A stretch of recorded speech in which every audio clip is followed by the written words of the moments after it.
Here's what gets me here. The text is interesting. She's going to the house of God. She's going there year after year, even when God has not answered her prayer. Lord have mercy. Let me tell you something I understand about God. I wish I understood why God would treat Hannah like this. I wish I could tell you why you go through some things that you go through.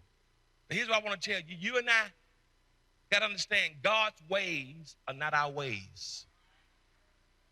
I don't care how many scriptures you read. God's thoughts are not our thoughts. Let me tell you something. God is not obligated to tell you everything about what He's doing in your life. And if God told you everything He's doing in your life, you still wouldn't understand. If God poured out this much of His sovereignty and wisdom in our brains would explode. God knows we can't handle all this in His head, so He knows that in order to keep us, I want y'all to walk by faith. But here's what I want to get you, here's how I want to bless you this morning. Here's what blessed me. When you and I don't understand what's going on in God's head, that means with God's thoughts. When we don't know what's going on in God's head, you and I got to learn to trust God's heart. Y'all ain't feel it. Y'all, I just said something to somebody.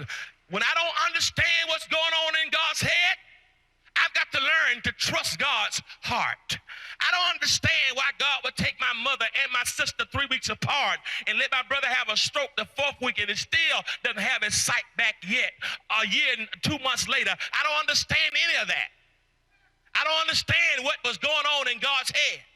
But what I do know in God's heart about me is one of love. God's heart about you is one of purpose and favor and identity and destiny. And what I said to God, and God said, I said, God, can you tell me what's going on in your head? I don't understand your thoughts. He said, it ain't for you to understand all my thoughts. That's why I said in Jeremiah 29:11, for I know the thoughts y'all ain't saying that I have towards you. So why you worried about my thoughts and you can't handle my thoughts anyway? Just trust my heart when you don't understand what's going on in my head. And I came to tell somebody this morning that even though you may be going through disaster, depression, and devastation and don't know what's going on in God's head, know in God's heart, He wants you to prosper. He wants you to be successful. He wants you to grow. He wants you to evolve. He wants you to develop. He wants you to live and not die. And so you got to say, God, even when I don't understand, I trust what's going on in your heart when I can't trace what's going on in your head.